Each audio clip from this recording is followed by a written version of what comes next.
Mask off, so you can see our features. Our parents couldn't afford much, so we had limits in our reaping. Lived in barbershops where uncles became politicians. But all the houses had in common was the poverty we were seeing. But it brought us closer. It was family first. We went from knockdown ginger to selling rocks and revolvers. We were playing ball, we had shooters in cages. Couple years later, these shooters were still behind bars. Guess they failed to test their ranges. But they labeled us a gang, and we put each other on. Have you ever had a limit to your lack? Half our fathers never showed up, so we were cancelled by our flats. But I can't be defined by my surrounding. L's up, treasures where my heart is. First classes, that's the degree of my accountant.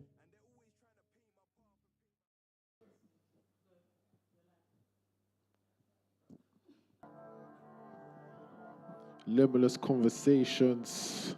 Alright, bro, can't We're lie to you. live. This Turn me session, up, man. we're live. Every time I see these boys, yeah, I just think we could have really blown, you know. Yo, sometimes I feel like I dropped the ball. I should be out kicking ball. I should be doing 1v1s. Instead I'm trying to make 10 quid by noon. They say I should have made it pro. It's true. Conversing with Ray, I must Charlesy. Had those times with certain and they couldn't move. I remember times when I went up to Bolton. I can't lie, I was frozen. So far away from home. It's the first time I ever felt homesick. I bottled the child, weren't playing like me. I told everyone I was gonna get signed. The man, them were waiting on me. Boy, it didn't work out, so I got me a trial at Palace. And then Broski got released from West Ham and started gripping on hammers. It got worse. He had a trial at Charlton and he started serving to addicts. He got released, cause he weren't going training, cause he never found no balance. A certain man blamed it on the injuries. I couldn't, cause I never got injured. I always knew that I'd see me 100 racks. I had to count it on my fingers. It's time that I get me a money counter. Blood, sweat and tears proceeded the litness. I'm with bundles and I'm with mills. It's all in the name, we're talking figures. I ran through so much rubber bands. It's about time that I get me a watch. They need an assist, they calling on 9. They missed the shot, they getting me crossed. Before we had regular wins, we had to make do with a 1-2 occasional loss. But that season of L felt long, those times I was less than chuffed. Sometimes I feel like I dropped the ball. I should be out kicking ball. I should be doing 1v1s. Instead I'm trying to make 10 quid by noon. They say I should have made it pro. It's true. Conversing with Ray, I must Charlesy. Had those times with certain and they couldn't move. Sometimes I feel like I dropped the ball. I should be out kicking ball. I should be doing 1v1s. Instead I'm trying to make 10 quid by noon. They say I should have made it pro. It's true. Conversing with Ray, I must Charlesy. Had those times with certain and they couldn't move. I used to kick ball for Palace, but I rather own the club. And how I end up as an entrepreneur, I was really outside trying to work my touch. Well, I grew up. If you're on trial and you flop, don't worry, you'll be on trial in a dock. Mad how he was putting balls in a box, now he's sitting in a walk for the box they shot. If I knew what I knew back then, I wouldn't be a captain. I would've learned business rules. And the nights that I spent as a kid redoing free kicks, all I wanted to do was ball. I still remember the pain of hearing them saying that we need to have that. I made it happen, got crypto cracking, and that's why I made an M of my thoughts. He got released when he was 12. The judge just hit my man with a 12. No other option when you're in hell. Those football boots, fling shanks or scales.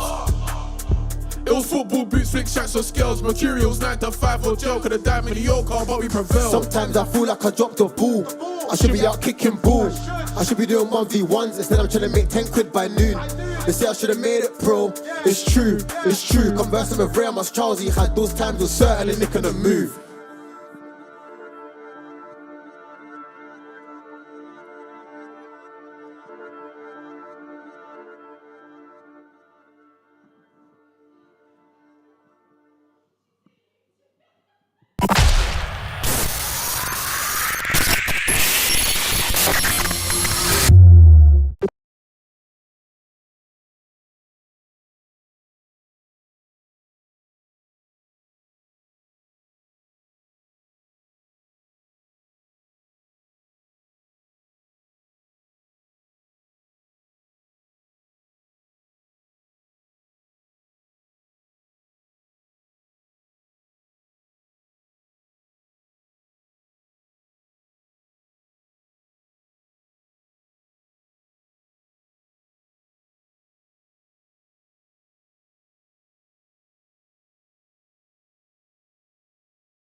Yo.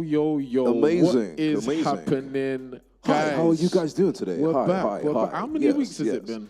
I think it's been about well, to be fair, I think I actually looked on the YouTube. I think we've been going on for a month. A month? I think so, If I look correctly. We need a round of applause, bro. I think we've been going for a month. We need a round of applause. We've been live for a month. I think a whole goddamn month, man. This must be episode 4 or 5, I believe. 4 or 5, audience? Can I get a 4 or 5? A 4 or 5, please. A 4 or 5. What's the lucky number today? Is it 4 or 5? Episode 5 of Limitless Conversations. And you know what we do? Yaga. We don't just bring you entertainment. We bring you key information of what's happening else? In the industry and in the entertainment world. What else? To your doorstep and to your online stream. You damn diggity right.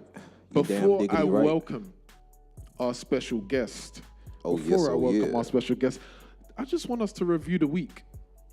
Hey, this week's been a little bit eventful, There's been a few things that have happened, and I want to hear your perspective on them. I know, man. You know me, man. I'm the bird's eye view, man. I need you to put something in my periphery, and then I start influencing. All right. So you like that, right? You I've like been, that. you like that too, audience. You like that too. I don't know if you've been seeing your Snapchat recently, but my Snapchat is filled up with people on holiday.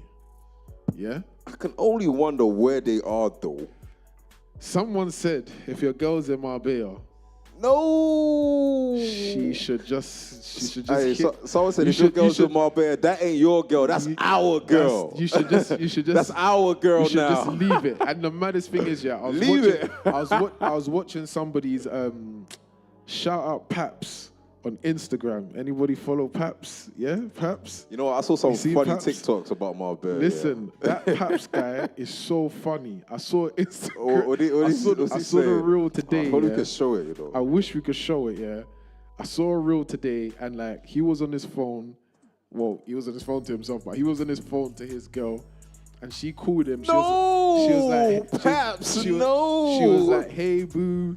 I'm here." And she was drunk, innit? Was she drunk? What was the tone like? She was. Was she like, hey? Was she like, hey, with like the 6 Ys? Listen to what was that the 6 Ys, hey, though? What type of hey? Listen to my story. We need to know. The audience need to know. Listen to the Instagram, and you guys need to go and check it out, yeah? She called him, yeah? She said, hey, boo, I'm just here. I'm having a good time. How are you? Then, all you hear is, who's that? Who are you talking to? He's in the back. The guy comes on the phone, and he's like, bro. He comes on the phone. He's like, bro, I'll be real with you. Get rid of your girl, bro. And just hangs up, bro. I can't lie. It's not on Marbella thing still. It's not on Marbella thing. And the maddest thing is, I'll be real with you. I've been on 3 lads' holidays, Is it? Yeah, all before I was 19. It's just not the one place for your girl to be. I've seen a lot of things there. I don't know about you, bro, but Marbella, for me... I'll be real, man. I've lived a lot of fantasies, but one fantasy that I really haven't lived a lad's holiday. It's not on Marbella. I've never actually done that. It's not on Marbella thing. What's worse, Marbella, Ibiza, or Napa? Are they all just as bad as each other? Same. They're all the same. They are all the same. Because you know what I can imagine? You see Marbella be something like Vegas. What happens in Vegas stays in Vegas. Because who's really going to know the details? Bro, no one's going to know the details. If your girl says she's going to Marbella. If your girl says she's going to Marbella, what are you doing? I'll be like, yeah, go. It's calm.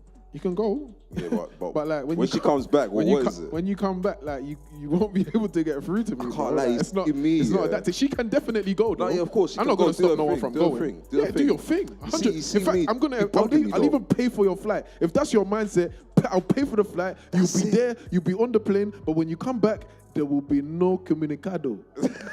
There'll be zero comunicado. Zero communication. Zero. Hey. I'll find myself. I swear to you, I would just be questioning myself, how did I pick this? How could I not have seen? Man said, how could I pick not have seen? You was this. I'm telling you, someone said, Mark Sherman says, ghost her after. M1 Wavy said, super shark territory.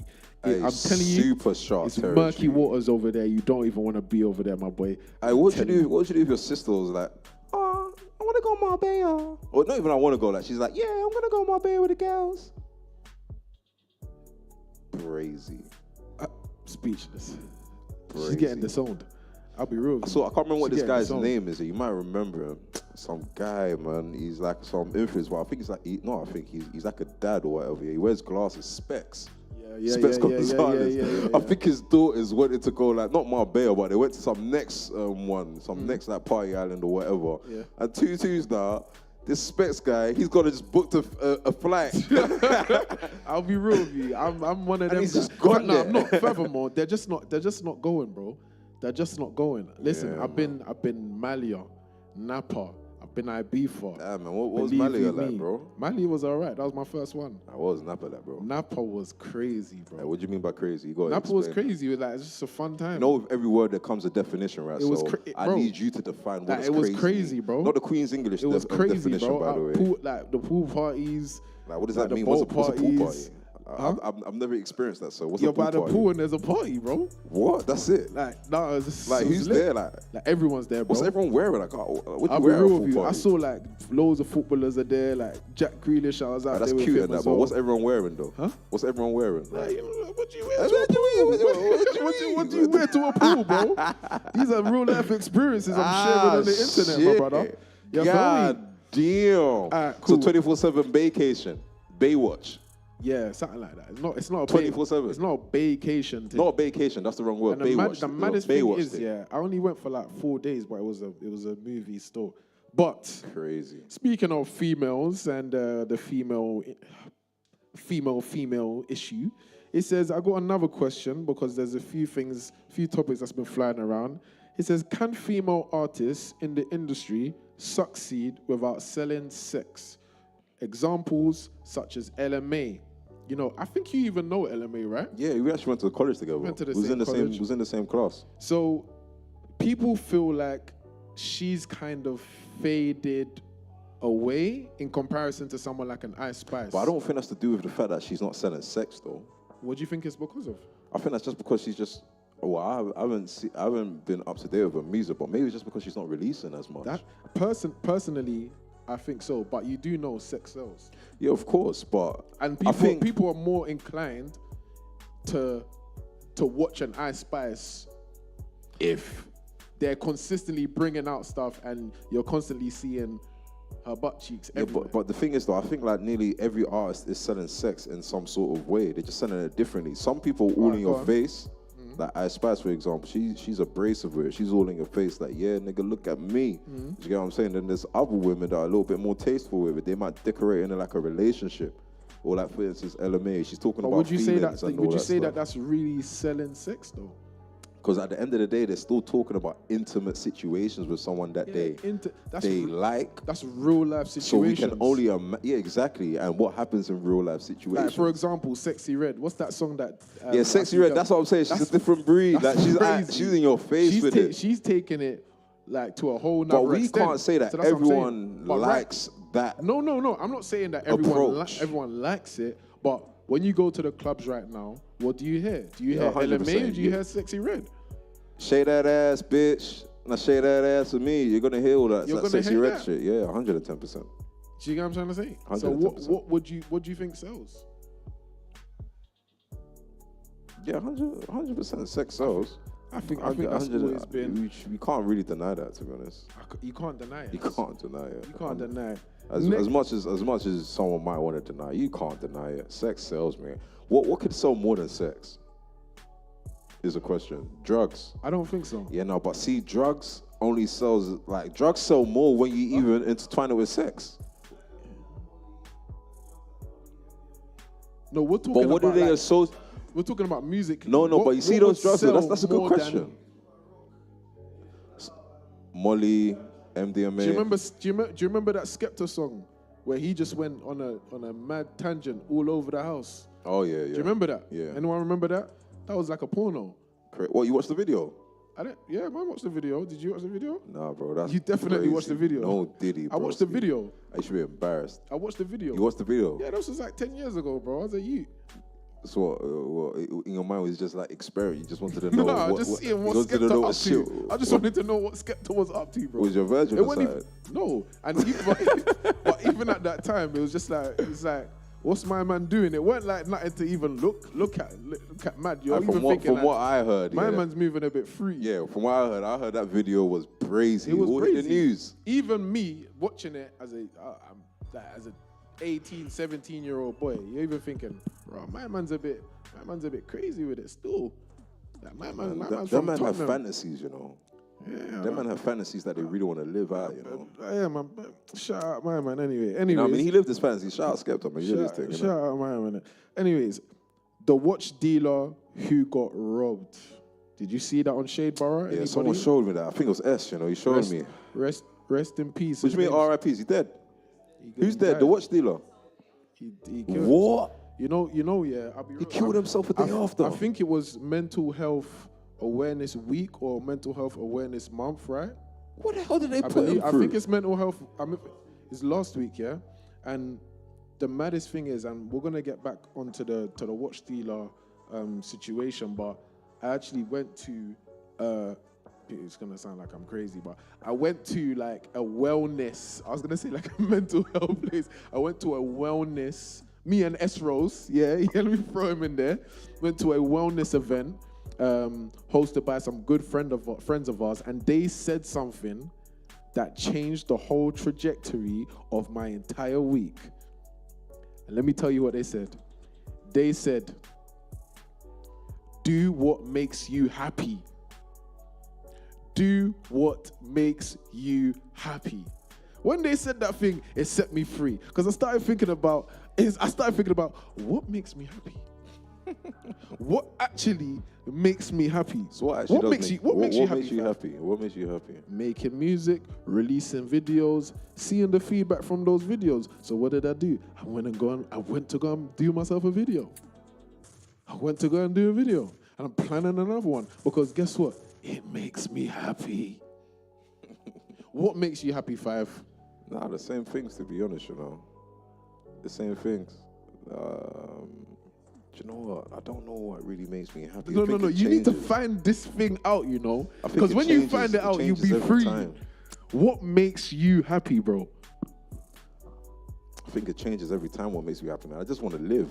Right now. I just want to live, man. No, I'm not taking that as an answer. Right now, what makes you happy? You know what makes me happy? Just living. Like, living. You know what living means to me, though? This is such a generic answer. It's generic, what makes you happy? Look, to say do what makes you happy sounds like a very generic answer, by the way. Someone said they like going for walks. That's what makes them happy. I could say that's a generic answer. No, but they genuinely like going. I've seen them. They go for walks. And genuinely just living life makes me happy. Because you know why I say living life? Because like really and truly, what are most people really living life for? They're living life even for someone else. It could be their family. It could be the opinions of other people. But it could be living life for the simple fact that, oh, I got to pay bills at the end of the month. Oh, I got to look after this financially, blah, blah, blah, blah, blah. Everyone's living for something. And not many people are really living life. They're just existing. What you talking about, nigga? You don't know what I'm talking about? Nah, if you know, you know, though. What you talking about, nigga? Shit, if you know, you know. If we're gonna, alright, cool, no, it's fine. If we're gonna act like people on the world are, no, it's fine. If you're really gonna act like naive to the fact that there's people on this world who are just passing through the days, like they're just passing through the days, they're caught up in their everyday responsibilities, and they don't even ask themselves questions like what makes them happy, but am I not making no sense to you or something? No, you're not understanding. You're not understanding me at all. Not in the slightest, bro. Not in the slightest, cool. brother. Well, I beg to differ, man. I personally think for me, what makes me happy is genuinely just living life and not for not for anything that I just don't want to do, man. Do you know what I mean? Maybe I can't explain it for people. I know what I'm talking about. All right, my bro. CEO, what makes you happy, bro?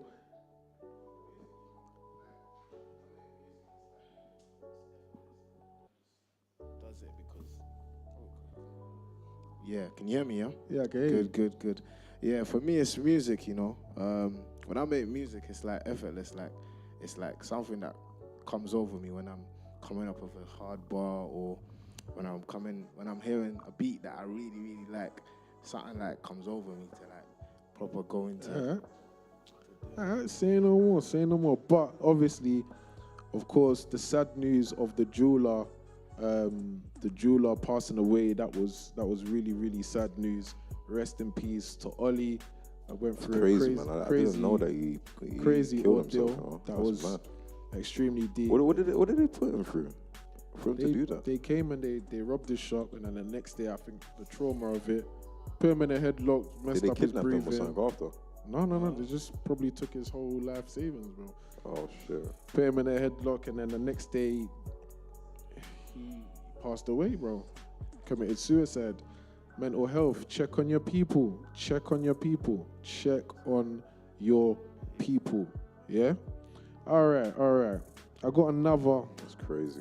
Another topic of the week before we get into the main event of today. Rishi Sunak's statement that 18-year-olds will have to serve in the army. Is that mandatory, by the way? I don't know. They're saying. What do you mean it's mandatory? Can you grab the mic? Thank you. He is introducing this law next week. So he's going to be parceling it out, as in signing it off That next all week. 18-year-olds. Not all, but if you're 18, you're now eligible to serve in the British Army. But that was so the you're case eligible. before. So you're not forced to, but you're eligible to, and they will be promoting it heavily. So wait, hold on. So What was before, the if age you beforehand? I'm not sure. You know what? Yeah, I think that might even But help 18 is extremely young. That's why. I think that might even help some people. You know, they've got a lot of aggression and a lot of emotions flowing. You think 18 that they is young? might need to lay it out. You know, I got someone that they should send to the army still. But if it's his wicked and bad still. I'm telling you, like, send that boy to the army, crawling on the floor and shit. I'll be real with you, like, I think it actually might help because, like, when you're 18, yeah, you think you're a big man. When you're 18, 19, you think like you know everything about life. What, is that how you felt when you was 18? When I was 18, I 100% thought I knew everything that I need to know. No one can tell me nothing. And if you don't look like a certain way, I'm not really listening to you like that. But and that's what it deep, is. though. You're sacrificing your life. They could No, potentially maybe die. like a little 6 months, 12 months thing. Why not? Of course they're not They going to could get... potentially die. No, Come but on. they're not going to get sent to like Baghdad or Yeah, wherever like a little, straight away. Like go to the, They're going to go to through the boot barracks. camp and Yeah, whatnot. I think it's a Like, boot camp thing. yeah, man. Yeah, They'll little probably go boot to camp medical or some stuff like You that. come back Cadets. disciplined. Yeah, like this. Disciplined in your Proper business. discipline, You're like. making your bed in the morning, waking up. That sounds all great and that, but I see like the majority of the homeless people to be in the army. That's true though. Who said that? When did you find homeless people in the army? What?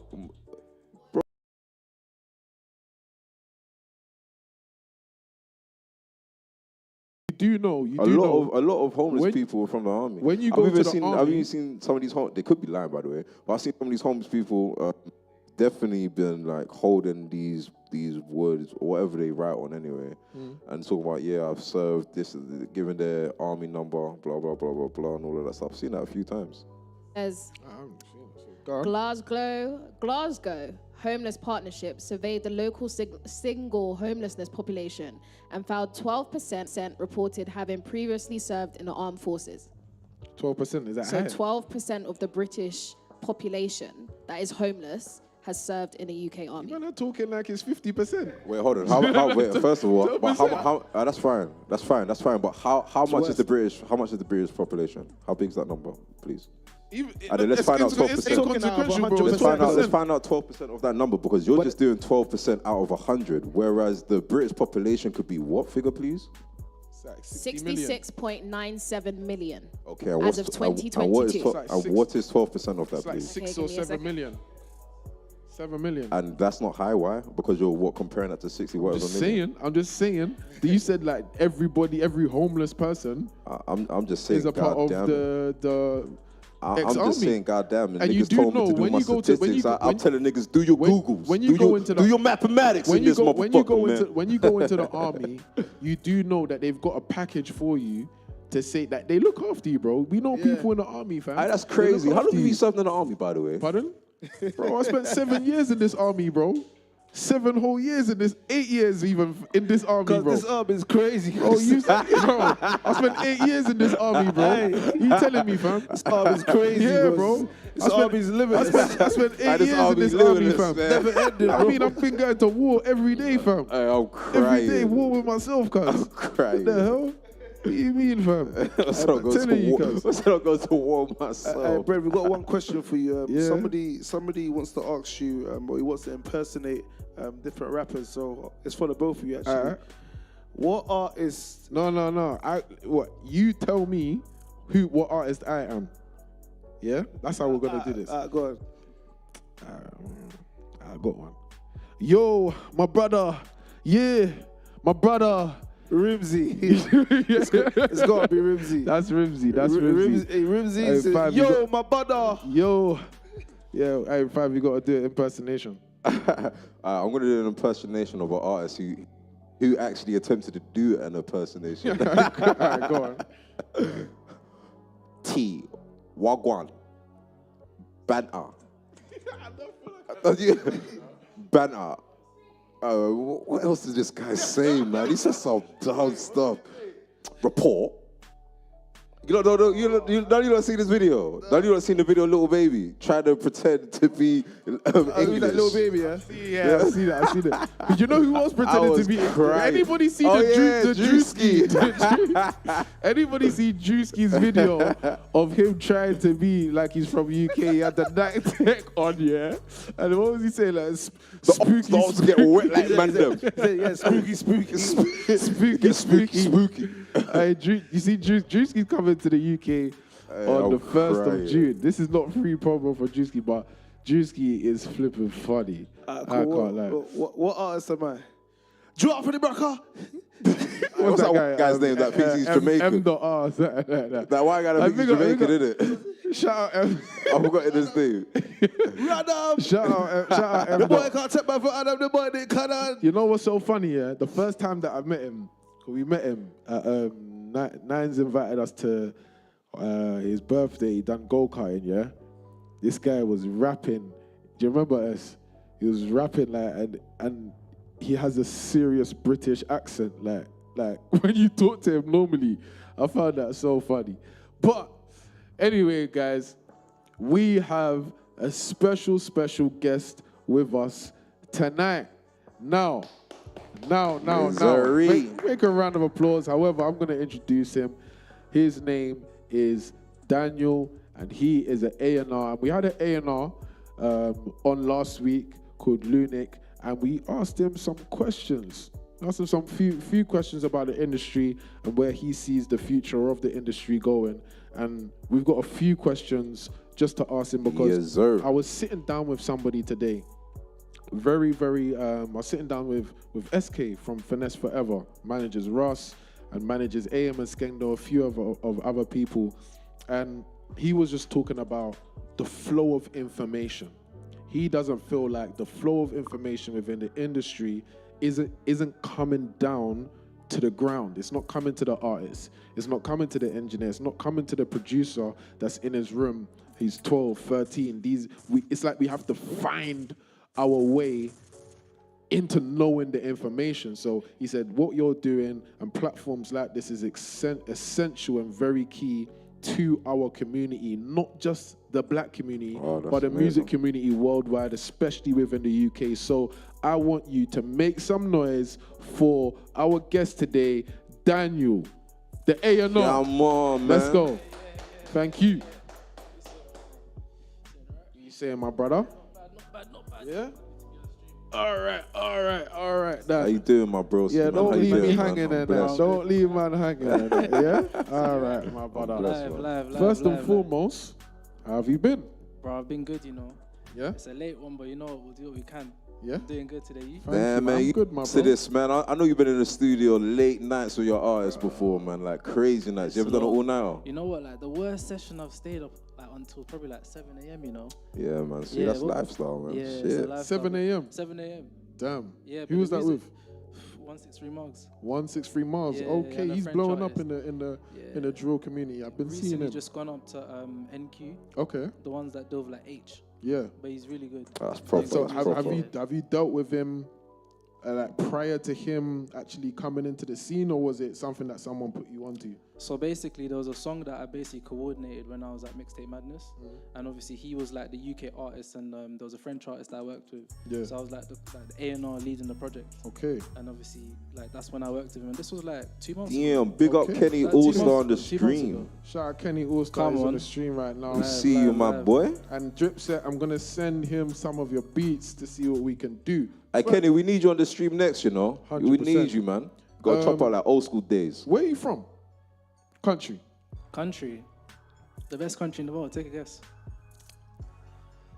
It's not, and it's not Nigeria. Nigeria. And it's not Nigeria. It's not. Oh, is it? Wait, what? Sierra Leone. All right, let's ask the comments. Where do you think I'm from? Where do you think Dan Where do you is think from? I'm from? What's your last name? Gaston.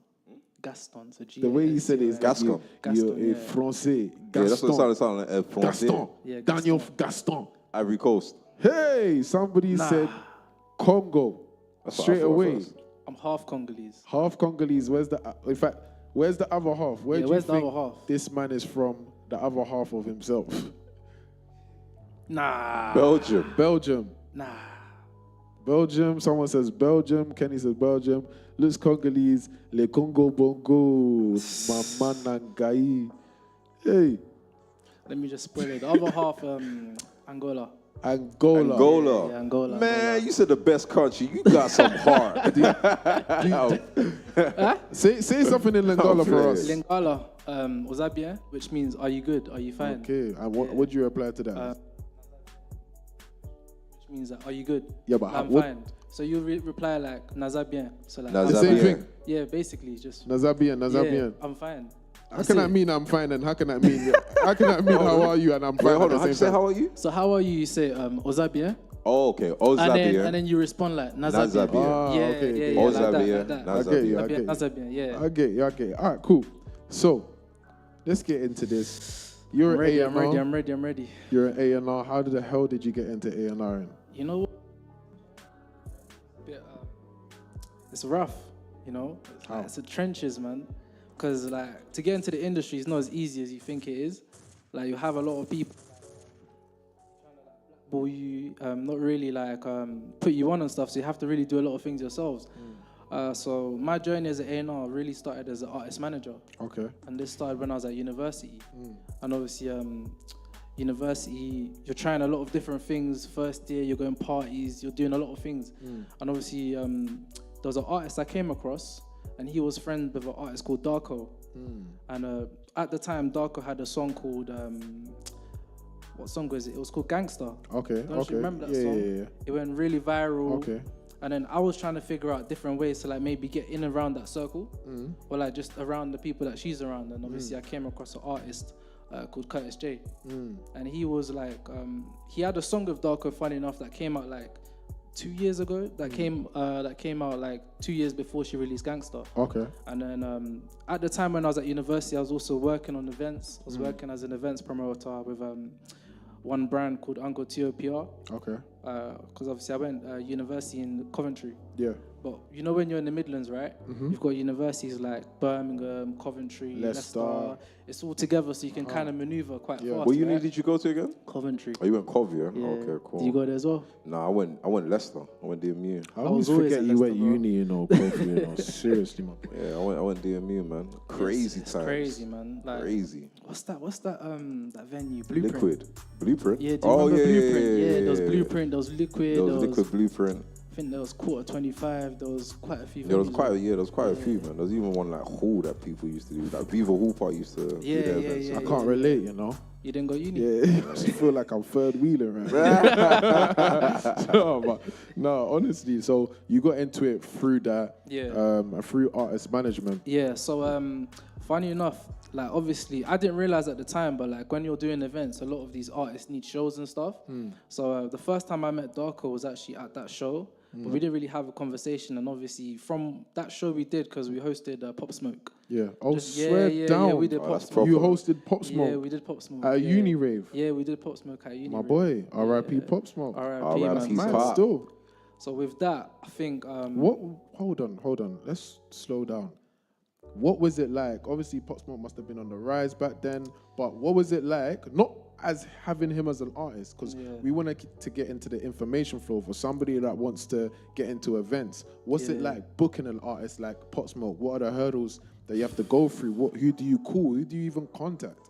You know, like, it's hard, man. Like, some of them might go through booking agents, some of them might not go through booking agents, but they'll probably have like a UK representative that deals with them. That makes it a lot easier, but if you don't have that, it's hard. What did you do? Because obviously with us, we had like the co-founder.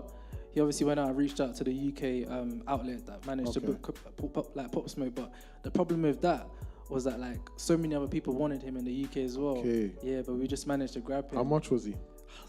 Can't disclose that. You gotta disclose the numbers, boy. It was like well over 50k, bro. 50 quid? Yeah, is that for something a that you would have to university pay? rate? Yeah, bro. Like, would you have to pay that beforehand? You know what's trying to take this uni thing to the next level. Like, but you know what it was? If you was, bro, like if I was there, if you was there, like, bro, I was there, bro, it was so good to the point where I nearly fainted, bro.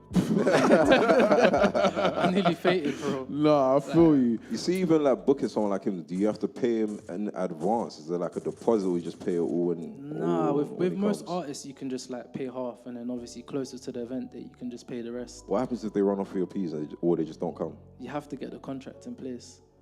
Yeah, because obviously in the contract, I've heard that happen before. Yeah, it happens a lot. You know, a lot of like artists, like you'll book them, they won't turn up. But if you have a contract in place, you'll be fine. How will I be fine? My money, half of my money will they be in another man's pocket out for like a year. Yeah, and they'll drag that out. I've got to pay for lawyers. I've got to do all of these things and start. That's long, bro.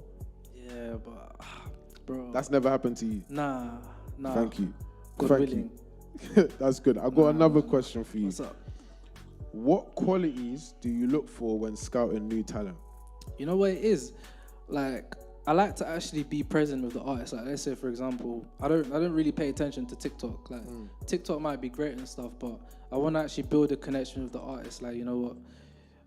Even if I get hit up with like songs on my email, right, and I actually like the music, you know, I probably like arrange a studio session, listen to some music, see if you've got that star quality I'm looking for. I like people that are hardworking and they're hungry, because like nowadays we have a lot of artists that say they're artists, but their music only stays in their notes. No one else hears it. Do you know what I mean? I feel you. No one else hears it. I feel you. Yeah, man. I feel you still. No one else hears it, man. I feel you, man. And it's like, for me personally, yeah, because I'm a lover of music, like, if you say you're an artist, like, people got to see you're an artist. You got to be out there, whether it's shows, clubs, like, just promoting yourself as much as you can. 100%. So, like, that's one of the main things I look at for when I'm, like, scouting an artist. I'm also looking for someone who's, like, willing to learn and open-minded. Because, you know, like, a lot of artists, they have big egos, man. Yeah. And obviously, like... How do you deal with that? I asked Lunit the same thing. How do you deal with an artist's ego? And many people, for the viewers that don't, I have never dealt with an artist. Yeah. I got woken up today from an artist who was just shouting down the phone. I'm like, hey, calm down. Everything's all right. The studio session is booked. And then they calm down, and then you start talking about their project. So how do you deal with an artist's ego? You kind of need to kind of break it down to them, like, what is your end goal? You know, do you just want to be an artist on social media that everyone knows, or do you want to be, you know, breaking records, you know, getting mobile awards, getting Brit awards and stuff like that? What's your end goal? You know, because... How would you say you would even differentiate the two? How would you separate the both? With that one, yeah, like, for example, like, there's a lot of artists that want to get into music, or people that are in music that just focus on money, you know? And for me, personally, I feel like if you really want to make it in music and just focus on, like, you know, breaking charts and stuff like that, you should not even focus on, like, the money. Focus on the input. Focus on building a fan base. Focus on, like, you know, building your brand, getting the right people to hear your music, and obviously you will get to where you want to get to, but focusing on the money won't get you anywhere, man. Why do you think the UK is so much smaller than the US? Why do you think that? Because this is the conversation, well, one of the conversations that I had today. Why do you think the UK is smaller than the US, and what do you think is hindering or stopping that growth here in the UK? If I'm being brutally honest, yeah, I feel like in the UK, a lot of people don't like to collab. Okay. A lot of people have bad energy. You sure? No, but are you sure that that's the reason though? Yes or no? Because even for like streamers, for example, like if you look at the US, they have so many streamers. But when you look at the UK, like we have our people trying to tap into streaming and stuff, but it's like no one cares. You know, I feel like. But I don't know. You know what? Yeah, I just feel like there's not enough outlets or platforms for talent to even express themselves fully. Yeah. And the reason why I say that, is because, again, I don't know if I said this before, but I got asked the question, who's the next Kenny All-Star? Who's the next Kenny All-Star? And it's like, where do you even point them to? Like, where do you even discover the next Kenny All-Star? Where does the next Kenny All-Star even find a platform to showcase himself? Like, where is that? And that's why, like, rest in peace, someone like a Jamal. Jamal, if not for a Jamal Edwards, there would be no SBT. There would be no SBTV, of course. There'd be no GRM. Facts. There'd be no Link Up TV. Facts. So where would there be a showcase of talent? So there could be a 12-year-old or a 13-year-old in his bedroom right now with bags of talent, but because there's no outlet or platform, he's like, there's nowhere to even showcase him being great. Whereas in America, I feel like there's a lot more platforms. There's a lot more platforms. There's a lot more platforms like outlets. What'd you say? No Ed Sheeran. So it's like, where do we find the next Ed Sheeran? Why is there not an outlet or a space for an Ed Sheeran? What type of platforms are there in America, by the way? There's platforms like... what's that one? No Jumper. No Jumper. There's World Star Hip Hop. There's even like a show, Billie Eilish done something. I don't know if you've seen it, where they do this thing where it's like every year they showed where she was at. So in the first year when she started doing music, they showed her followers count. They showed the music that she was gonna release and whatever. The next year they do this thing where she sits in the exact same place and they show you how her followers has gone up, what she's pushed out. So it kind of gives you the feeling of, oh, raw, like, I can actually do something as well. So I just feel like there's no platform for producers. If we never done the producers camp, where the hell are they going? Some of the producers that we run a producers camp, Sick. Some of the producers that we had, some of them only know each other online. So when they were meeting each other face to face, it was like, raw, you're so-and-so, I made a beat with you. So there was no community, there was no platform for them to showcase their talent. Like everyone talks about an artist. Sorry, I'm going on a tangent, but everyone talks about an artist, but nobody speaks about the producer or the engineer. Before Fumes the engineer, no one knew that engineering was an actual thing, but everyone needs an engineer. Does that make sense? Yeah. So it's like we need more stars, more heroes, more people that are going to put on for these platforms. People like Beryl in the comments. I need to see the next platform for R&B singers. Beryl's a sick R&B singer. I've come across her before, actually. You've come across Beryl? Yeah, last year. That's what I'm saying. Beryl, we need a community. Where did you come across her? On The Voice? No, there was an event you lot had in, I think there was an event in East London. There was quite a few people performing. Okay. I forgot what it was called. I think it might have been her event even. Drummer. Francis. Yeah. That's what I'm saying. So like, even with what Francis is doing with MIC, what Beryl's starting to do with the R&B singers that she's got, these are the platforms we're talking about. And I feel like it's just about us showcasing these things. They're so important. Yeah. They're so important. And that's the conversation, I was having today. We need platforms. We do, man. We need platforms. Going back to what you said, so is it safe to say that the UK has struggled to adapt and obviously not managed to keep up with the new trends? And you know what it is? I feel like we follow too much trends. So we see something that's popping, we'll do it. Instead of somebody saying, I'm going to build this own lane. Okay. I'm going to build a lane. Do you get what I'm trying to say? So like, this is even what we're trying to do with Limitless. Limitless, even with the conversations, make it like, where is the podcast? Everyone does like sick podcasts and that, but where's the podcast where there's a flow of information? Like bringing back actual value back to people. Where? Tell me though. There isn't. There's none. There's not.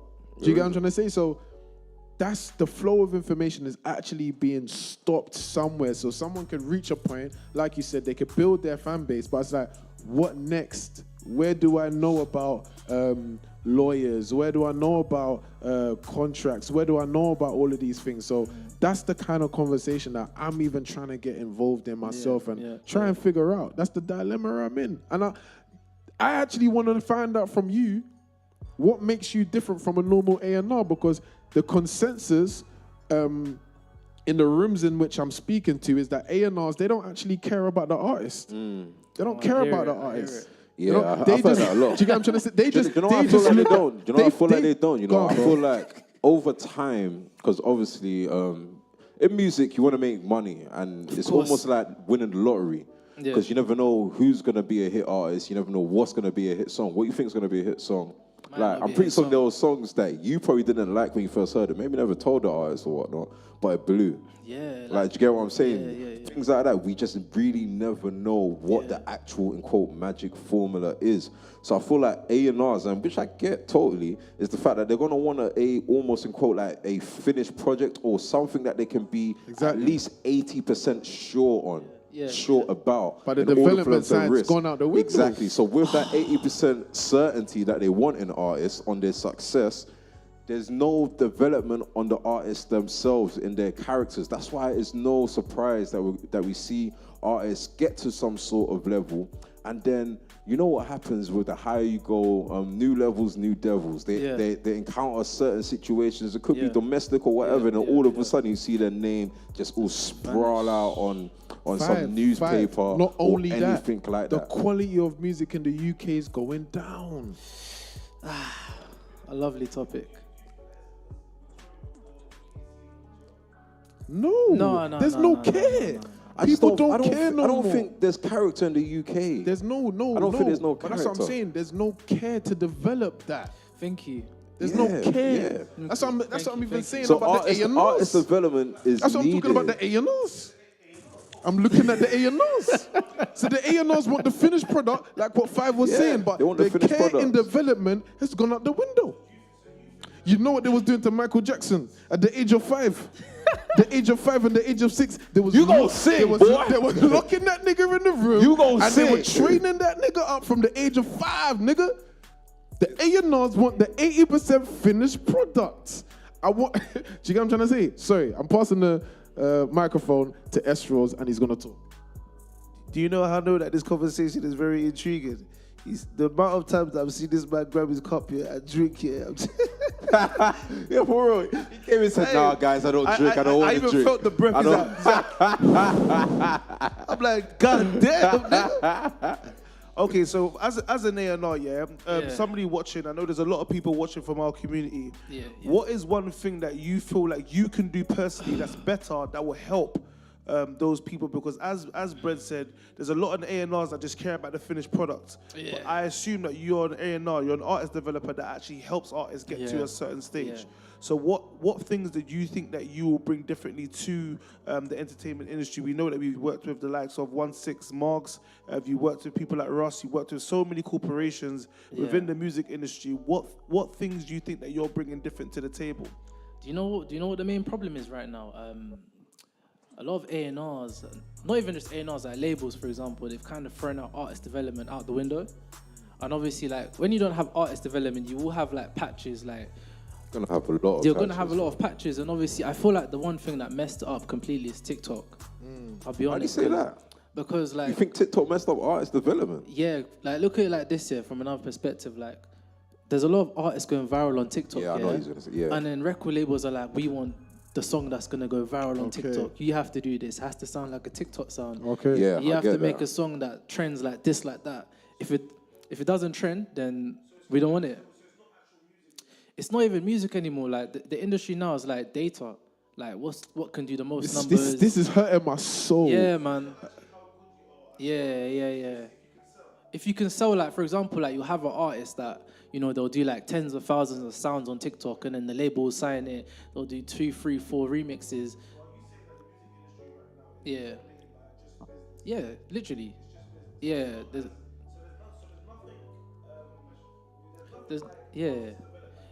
no passion for music. It's not like what it was before. And sorry, bro. Sorry to cut you. I've actually got no issue with the music industry being a business. No issue at all. But what will happen is eventually, over time, you're going to squeeze this thing dry till there's no business to be done, and there's no money left in the industry because the quality has gone down so much. And that's why the comparison between America and UK is so far wide. But the quality has been going down for years. Do you know when I think the quality started?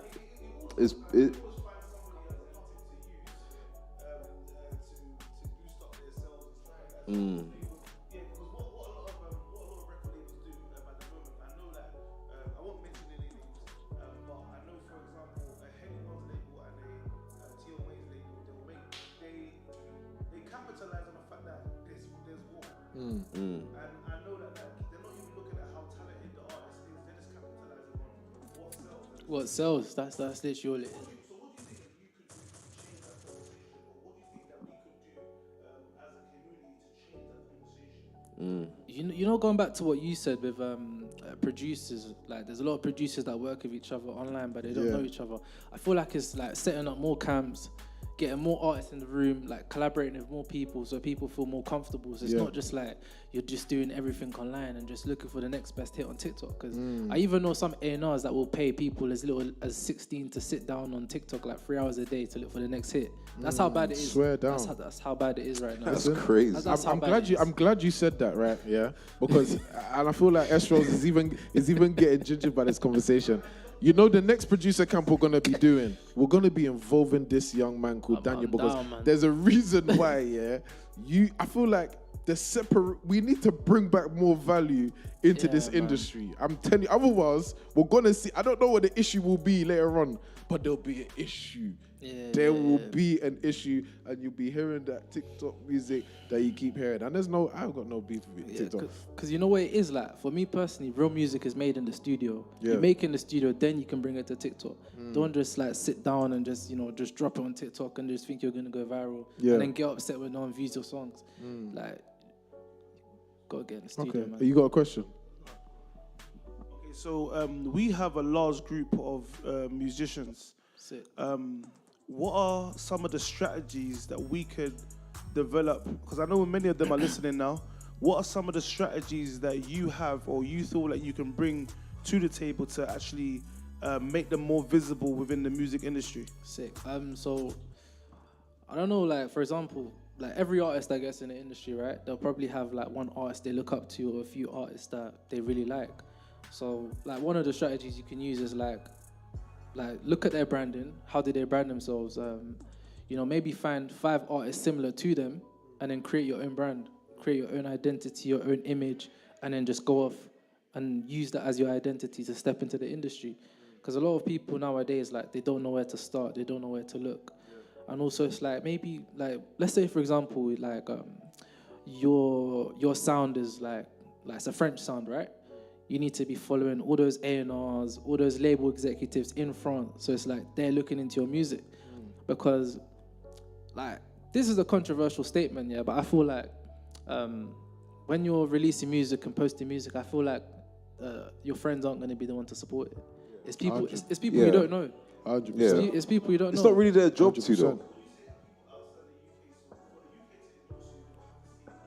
From outside, then they want to work with you. Yeah. So what I was saying is that what I've seen from the music industry is that in order for you to get endorsed, they need to see that you're getting endorsement from outside. Yeah. I've seen That's happened to Naira Marley. Yeah, I've seen. For prime facts from Naira Marley. I remember Naira Marley. He was shooting videos with Pac-Man in Peckham. I'm quite familiar with those guys. In those days, you remember? I just wanna marry. Yeah. What was the other one? Hang with me. There was. Yeah. All those songs. Those songs are actually classic songs, and I love those songs. But we saw that when Naira Marley went to Nigeria, we saw the fact that. as soon as he started getting endorsement from Nigeria, UK started loving him even more. Yep. So why do you think that is? Why do you think that the UK needs you to get endorsement outside of it for them to endorse you? You know what it is? The UK is a funny place, man. Like, it's all trend.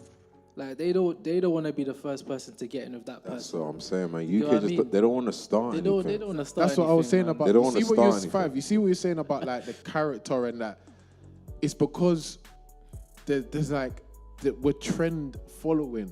So there's not Always been trend following. there's no leaders. there's no leaders. There's no man. leaders. There's no leaders. There's No leaders. like there's absolutely no leaders It's actually the within truth, the UK, or there are leaders, but they're scared. There's no leaders. That's what I'm trying man. to say. Leaders ain't scared. Well, you're on fire. I got a question for Daniel. Okay, so now you know, I think you've gathered this truth and you know this truth about the industry. What do you think, not to say it stopped you because I don't know and you can correct me if I'm wrong, Yeah. but what do you think Cage is, I'm going to assume you're Cage, I'm going to assume, yeah? What do you think Cage is an average A&R from speaking out or building a platform that they see contrary from the platform that there already is? They're getting paid by the label, and funny enough. No. I know the answer. I know the answer. No, wait. I know the answer to that. I'm actually, no, wait. I'm actually asking. An average let's put up average Daniel's car. A&R from Warner is getting paid 2K. Do you think they care about the music? It's a job. It's a job. They don't get commission. They don't get commission. No, but what I'm saying is, do you really think they're not? Listen, I'm telling you. Look, sorry, Dan. I hate I had to be you, yeah.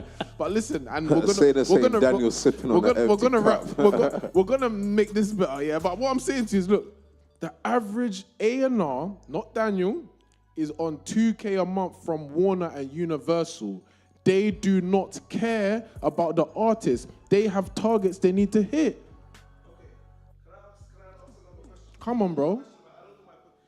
I don't feel my question got answered. I asked a question directly to Daniel. Yeah. And I'm saying, Daniel, you've seen what's going on within the 2K music is industry. low, though. As an A&R, what do you think that not has stopped you, but what do you want to do from this point? You know the truth about the industry. Yeah. The labels are willing to pay you 2K a month for you to be an A&R for something that you don't believe in. Now, for what you believe in, what are you willing to create? What platforms are you willing to create for young, aspiring people within the music industry? People that want to be A&Rs, people that want to be producers, people that want to be musicians. What is your method or what is your strategy to creating these platforms?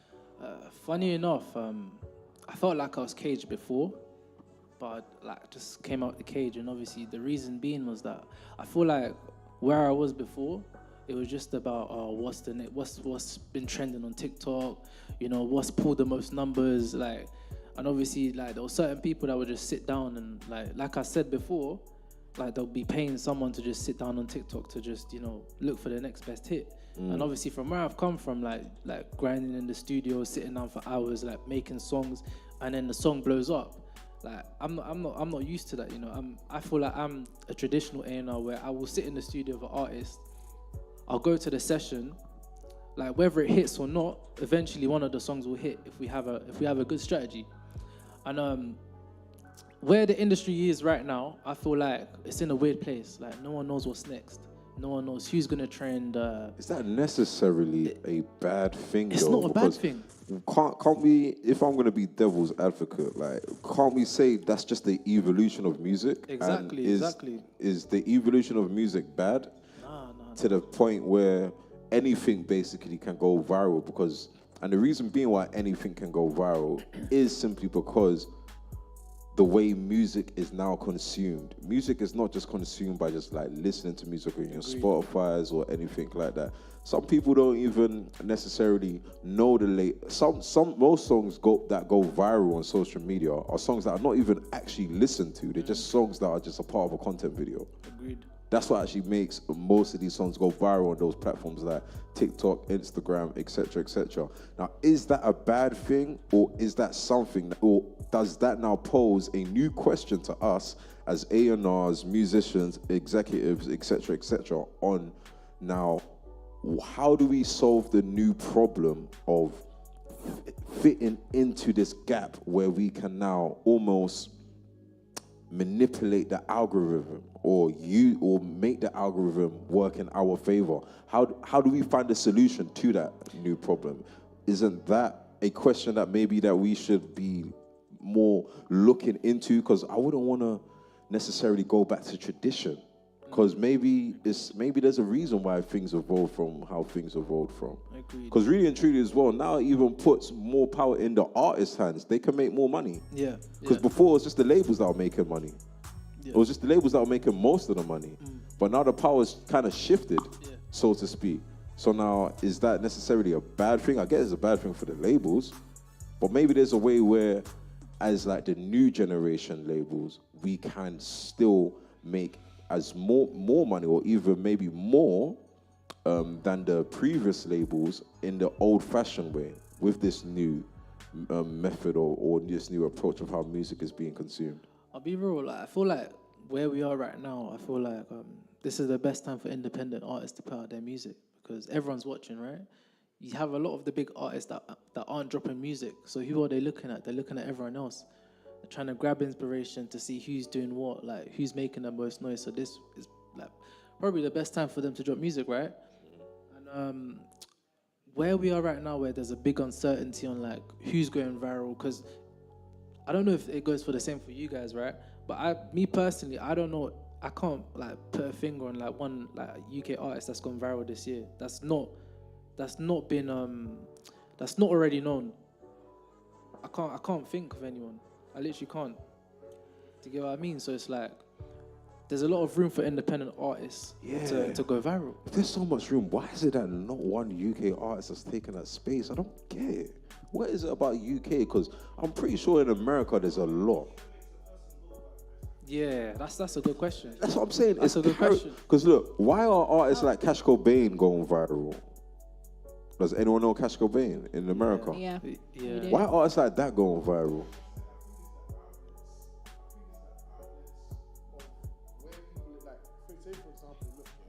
You want to release a song, where are you releasing it? Where are you releasing it? YouTube, yeah? But what platforms? What platform?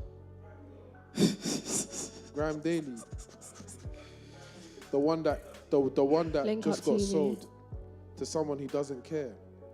Yeah? They just got sold to someone who doesn't care. Link Up TV. Link Up TV is tired. What else? Patman. This is what I'm saying. I love Patman. This is what I'm trying to say. It's my bro. What I'm saying. No. But this is what I'm trying to say. And Patman is probably one of the only guys that's still doing it by himself. But he's by himself. Yeah. This is what I'm saying Facts. to you. The music is in the hands of people that don't care. If the music was in the hands, if the GRM cared about the artists that were on their platform, I'm telling you, they will develop certain marketing strategies to make these people be pushed in the faces of these type of people, pushing through the doors.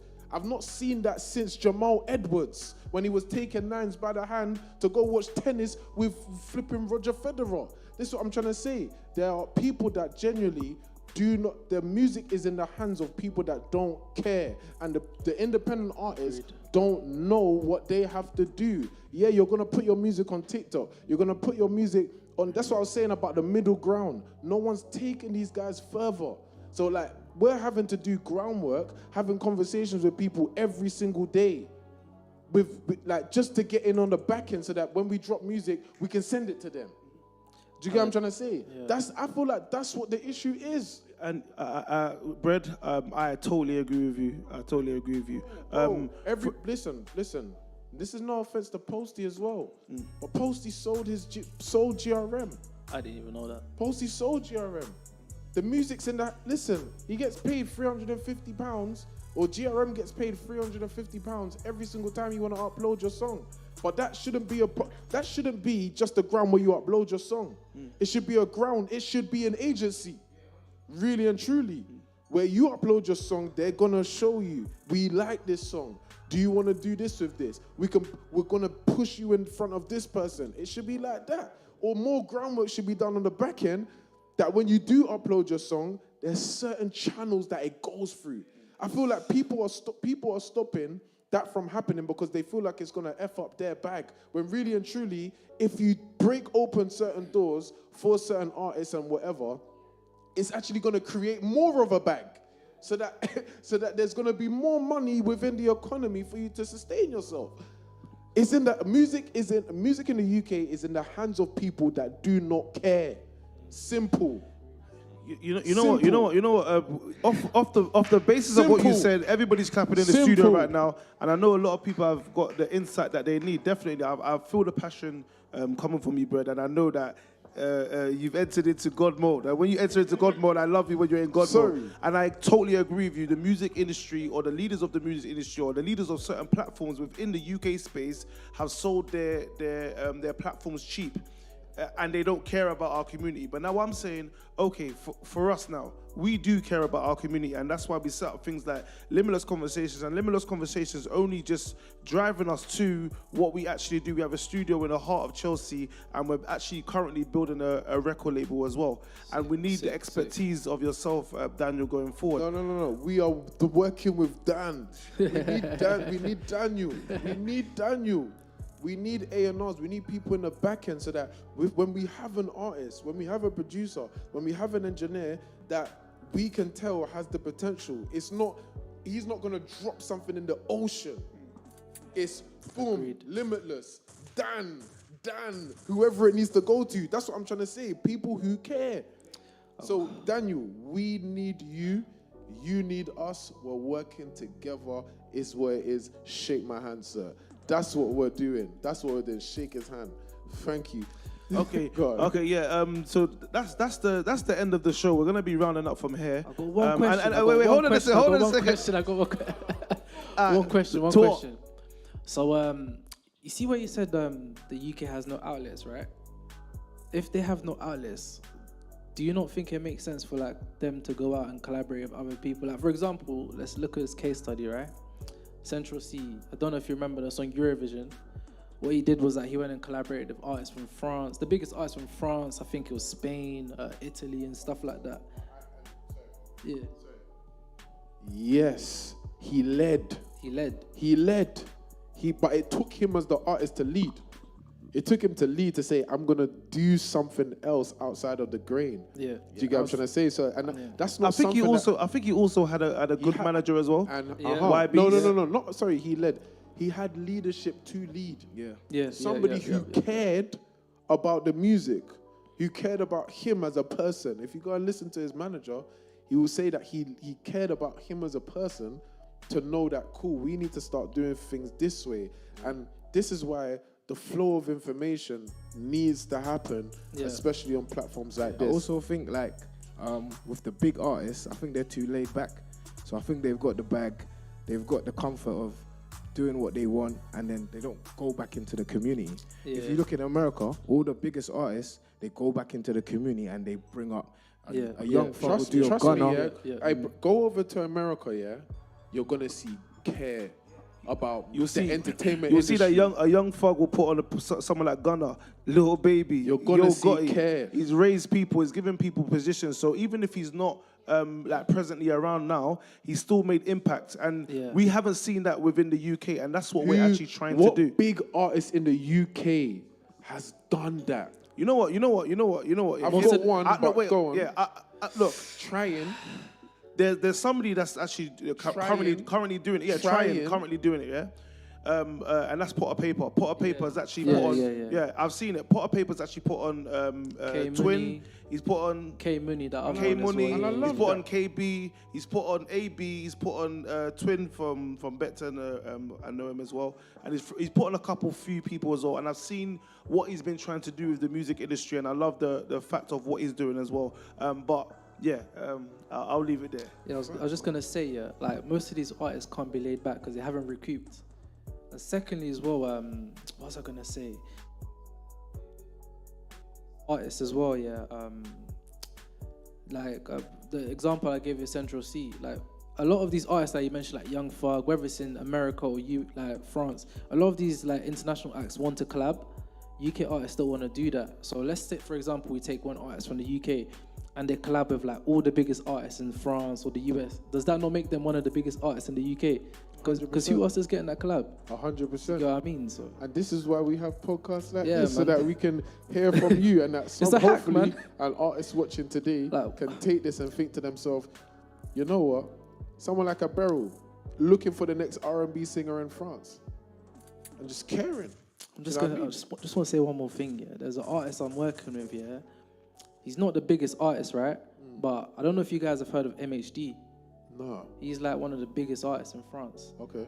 Yeah. What's he looking for? Like, there's one artist from the UK that, like I said, he's not the biggest artist, but he's managed to get in the studio with him. Just like that. That's how easy it is. And he's a big artist in France. He's like very, very big in France. Mad. Like I think it's like 5.4. Mad. I was actually going to ask something. So you see, in terms of, let me see. Okay, yeah, I see it. He's huge, man. He's got, I'll read it. He's got 2.6 million followers, and he's got a song with Wizkid. I love that. The guy's independent. He's just got in the studio with him, and I'm just like, who's the artist? The UK artist. I love that. Yeah, B Fella.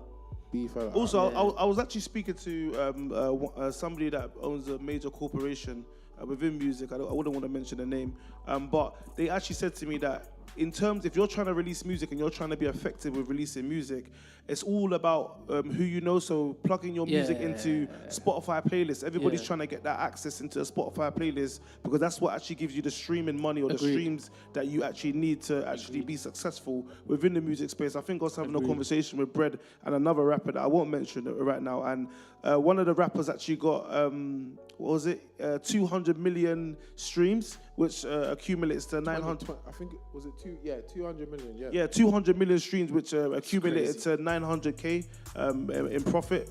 So but that's because he actually got access to a playlist.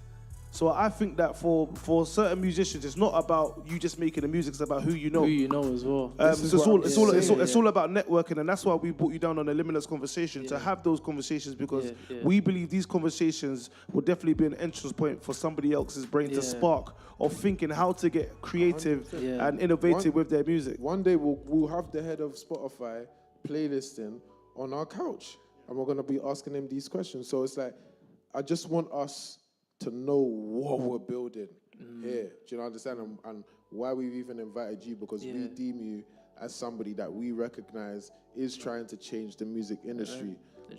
But we will, in fact, just before we wrap up. Also, just before we wrap up, I wanna big up Sainabu as well because she definitely helped get you down there as well. She's top notch. She is absolutely star girl. A&R. That's our A&R. Sainabu. She's an absolute star girl. She's an absolute star girl.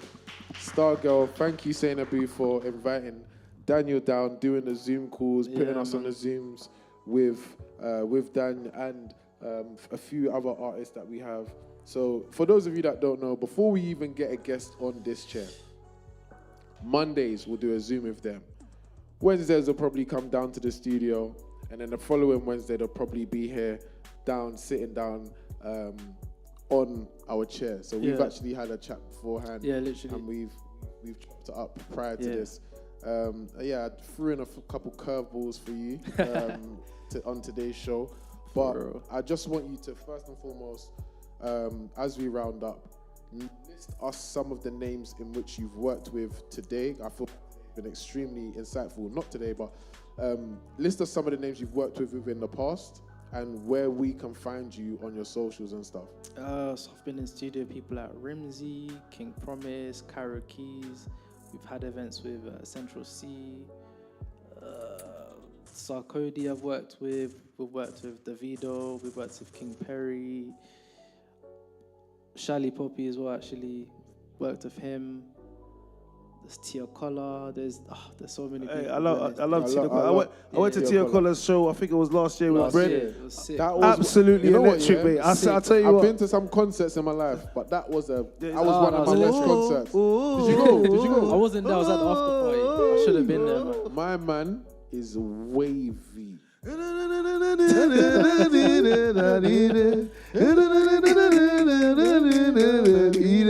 Hey, listen, I can't lie. When I went there, I said, you know what? This guy is too wavy, man. It's too wavy. And he also knows. We was about to do a Limitless show this year, actually, with, do you know Gino J? Yeah, do you know, funny enough, his song that went viral, I worked on it. Oh yeah? Yeah. Which one was that? It was Dodo. Yeah, Dodo. I love Dodo. Hey, I love Dodo. I love Dodo. I love Dodo. I love Dodo. But nah, man, that's sick, bro. Where can we find you on your socials? So socials, Instagram, just DanGas6, so Dan and GAST6. Okay. That's socials for everything. Awesome. Yeah. All right, guys. That is Limitless Conversations. You know what we do. We're all about community, building the information flow to come straight and direct to you. This Sunday, we are hosting a football tournament, giving back to the community. We've got 5K to give away at that tournament. And I just want you guys, everybody that's watching on stream, to be there. DM me at More Bread, or shout the Limitless page, Limitless XYZ, or go to 5's page, official 5 with a 5, and make sure that you're there on Sunday. I want to see everybody there. We're going to do so much giveaways, and I'm definitely sure Limitless will be represented in some form or way. You know what? We're here. Daniel, do you have anybody that you want to bring down to have the opportunity to win £5,000? Any footballers that you know? Have you guys got a full squad, or are you looking for players? No, we're actually looking for players. How many? You kick ball? I don't know. We'll have to find out, innit? All right. But what you do, I think you can definitely register a team and get involved. And I think you should definitely be involved in something. It's an opportunity. You should be registered right now. Yeah, you should even be registered right now. So what I'll do, I'll give you my phone. I'll give you my phone right now. Yes. Now I'm joking. But after the stream, I'll give you my phone. After the stream, we're registering right now. Registering you, but you can register your dad. I want you to register your team, and then any supporters that want to come down with you on a day. There's going to be opportunities for people to win £1,000 worth of JD vouchers and so forth. So no. Don't say so forth and end at 1,000. No, we are giving away 5K and worth of stuff and that on the day. And that £5,000 is actually in conversation at the moment. We're actually looking to boost it to a higher number as well. So there'll be an opportunity for those that come on the day, your supporters and stuff like that, to win something on the day as well, because it's going to be an absolutely electric day. So you should definitely be involved in that as well. I want to bring to the attention of all musicians, everybody, that we're actually giving away this amount of money. And that's what we do as a community. And we're going to be doing the same thing within music as well. We're going to be able to give away some money to people that actually want to do music videos and actually want to use money for marketing and stuff like that as well. We have the amazing Ashanti here, who's our social media specialist. And we have the amazing media team. We have Theo here. And we have Wunu here as well. And if you have anybody that you can connect with them, this is what they do. They actually run a media company called Shepherd's Media, and actually they can set up anywhere across the world. So if you ever need them for anything you do in terms of media, please do contact them after this stream, and we can go from there. For sure. Thank you. Sure. All right, guys. Thank you, Dan. Cheers for coming down, my brother. That's Limitless Conversations, guys. Now, peace. Woo-hoo.